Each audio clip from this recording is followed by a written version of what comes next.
jebakan pendidikan formal. Yang saya maksud di sini adalah bukan pendidikan formal itu menjebak, tapi di dalam pendidikan formal itu ada jebakan yang harus kita hindari.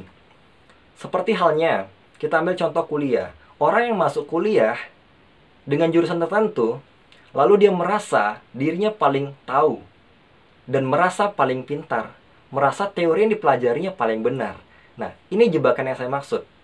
Ketika dia sudah belajar di sana, ketika dia sudah memahami di sana, dia merasa ketika orang lain tidak belajar di jurusan dia, maka orang tersebut tidak lebih hebat pada dia, dan dia lebih tahu.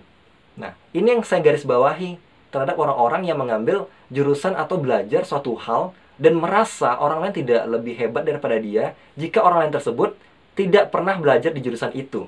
Ingat, kita ini belajar sejak kecil dan tidak hanya harus di sekolah. Kita belajar saat hidup, kita belajar saat gagal, kita belajar saat berhasil, dan kita belajar saat mengalami suatu hal. Jadi jangan berpikir pelajaran itu hanya didapat, kemampuan itu hanya didapat dari pendidikan formal aja. Misal kita ambil contoh, orang yang di jurusan A tadi, saat melihat orang jurusan B berbicara tentang jurusan A, lalu dia menjudge, itu dari mana ilmunya, itu dari mana teorinya, itu benar atau enggak. Nah, apa salah coba terima dulu, pikirkan dulu, gunanya kita ada pikiran agar kita bisa menyaring, agar kita bisa berpikir, melihat itu benar atau salah. Open mind lah dulu. Kita coba tampung ide-idenya. Walaupun dia nggak jurusan itu, tapi kalau dia ada potensi, punya pengalaman yang hebat di jurusan itu, terimalah jika itu benar. Jika itu salah, coba kritik dengan cara-cara yang tepat. Nah, ini permasalahannya.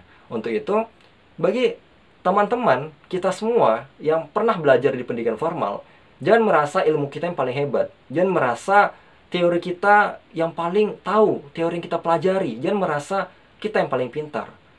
Karena tujuan kita belajar itu bukan diciptakan atau dibentuk untuk menjadi orang yang perasa-rasa, tapi menjadi orang yang memberikan bukti nyata, prestasi, dan karya.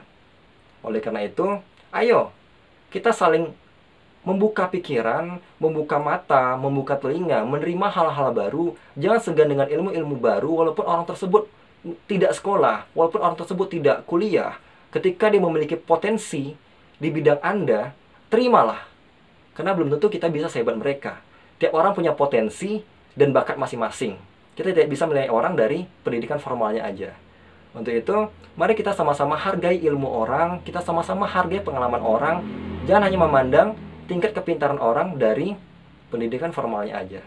Semoga teman-teman menjadi orang yang cerdas, mampu berpikir, tidak hanya mampu berteori. Sekian dari saya.